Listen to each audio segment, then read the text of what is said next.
Duplex avec Pierre Bollanger, le secrétaire général de la préfecture qui s'en va ce jeudi. Pierre Bollanger, bonjour. Alors vous vouliez faire un point avec nous sur Savoie News, je vous en remercie d'ailleurs. Un départ qui se fait dans des conditions un petit peu particulières quand même. C'est clairement un départ qui se fait dans des conditions particulières puisque je rejoindrai mon poste lundi 11 mai, le jour du déconfinement. Je pars pour des raisons impérieuses puisque il n'y a plus de titulaire sur le poste en Charente-Maritime et au bout de 2 mois de gestion de crise, il devenait urgent que je rejoigne ce département. Je quitte la Savoie évidemment avec beaucoup de tristesse, mais le travail de sous-préfet est ainsi fait qu'on doit comme ça changer de région de manière parfois un peu brutale. Alors un secrétaire général dans une préfecture, c'est un peu l'homme de l'ombre. Vous êtes bien sûr aux côtés du préfet. Et j'imagine que pendant cette période de Covid, vous avez dû rebondir à plusieurs fois.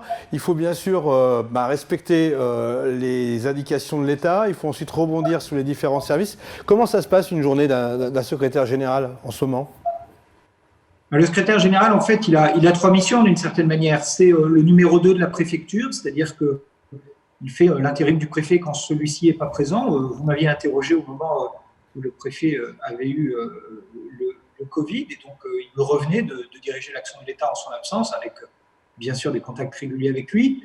Le deuxième rôle, c'est celui de patron des services de la préfecture, donc toute l'organisation interne de la préfecture et la coordination avec les services de l'État. C'est sous mon autorité, sous l'autorité du préfet évidemment, mais sous mon autorité que se déroule la préparation des élections, la politique d'immigration, le contrôle de l'égalité.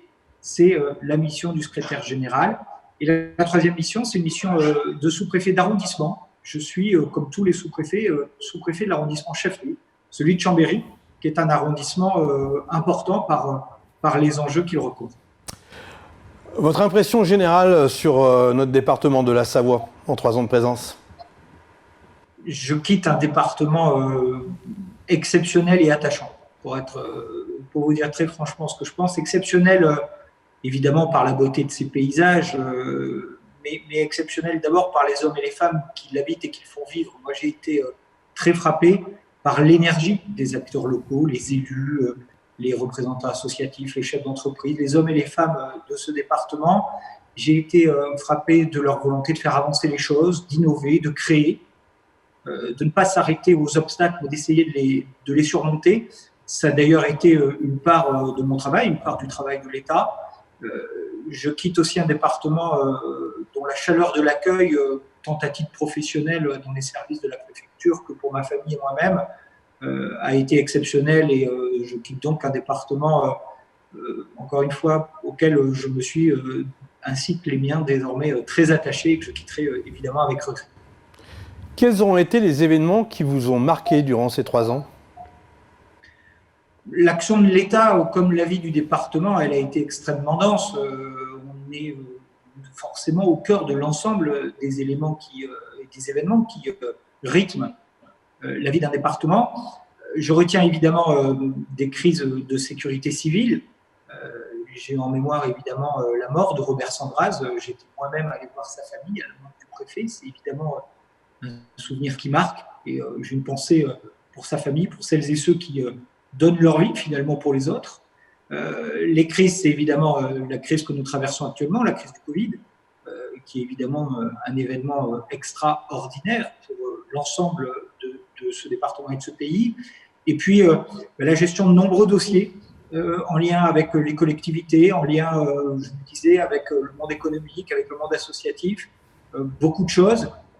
Encore une fois, c'est un département qui bouge beaucoup, il se passe beaucoup de choses, où les élus attendent de l'État un soutien, où il nous revient aussi de mettre en œuvre de nombreuses politiques publiques. On a souvent en tête le grand débat qui a dû être organisé dans chaque département et on a pu le faire, je crois, avec un succès, grâce notamment et grâce en particulier aux élus. Le souvenir de l'organisation des élections, le souvenir de beaucoup de dossiers dans les communes. La vie d'un secrétaire général, vous disiez, c'est une vie d'homme de l'ombre, mais c'est aussi la vie de quelqu'un qui est là pour essayer de régler des sujets ou d'accompagner les élus dans des dossiers qui ne font pas forcément l'actualité des médias, mais qui sont localement très importants. Et c'est aussi, je crois, l'honneur de notre travail d'être aux côtés des élus au quotidien, aux côtés des territoires au quotidien. Et c'est tous ces petits souvenirs et ces grands dossiers qui resteront dans ma mémoire, évidemment. Vivre entre des gens de la plaine, du lac et des montagnes et subir, je dirais, entre guillemets, cette opération au Covid qui a été extrêmement délicate.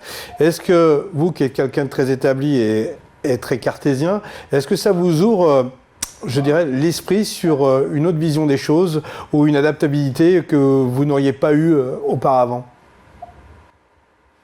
Cette crise, de toute façon, elle ouvre pour chacun de nous beaucoup de questions et j'allais dire beaucoup d'interrogations sur la manière dont on fonctionnera demain. Donc, je crois que pour chacun de nous, cette crise, elle est déjà source d'enseignement qu'il faudra tirer à court terme ou à moyen terme. Elle est évidemment pour quelqu'un qui ne connaît pas un département et qui y est plongé du jour au lendemain, comme je le serai demain en Charente-Maritime. Elle nous oblige aussi à de l'adaptabilité, mais elle nous oblige d'abord, à mon avis, à deux sujets. D'abord, l'humilité. C'est-à-dire qu'on arrive dans un département qu'on ne connaît pas. Et donc, elle nous impose aussi beaucoup d'écoute, beaucoup de compréhension. Je crois qu'on administre bien, ou en tout cas, on est bon dans l'action publique que lorsque on écoute les hommes et les femmes qui vivent dans le département, qui le font vivre. Et je crois que la bonne action de l'État, elle se produit quand cette action est adaptée aux spécificités du territoire. Et il est clair que la Savoie ne manque pas de ses spécificités. Allez, pour terminer notre entretien, une question un peu plus personnelle. Si vous ne gardiez qu'un très bon souvenir de la Savoie et un très bel objet? Un très bon souvenir, c'est difficile de n'en garder qu'un, puisque même si au quotidien le travail est parfois difficile, je vous dis, je garde vraiment le souvenir d'un état d'esprit vraiment remarquable, capable de mettre de côté parfois les questions partisanes, même souvent les questions partisanes au profit de l'intérêt général. Les Savoyards savent s'unir quand l'intérêt général est en jeu, et on le voit bien même pendant cette crise. Et puis un objet, c'est évidemment ma paire de skis, que j'ai essayé de faire glisser sur un maximum de pistes. Et évidemment, pour un amateur de ski comme moi, ça restera un souvenir incroyable. Eh bien écoutez, bon vent si je puis dire du côté de La Rochelle. Il ne reste plus qu'à trouver le voilier qui va bien. Et puis je vous souhaite une bonne continuation et merci pour cet entretien. À très bientôt. Merci beaucoup, merci de votre accueil.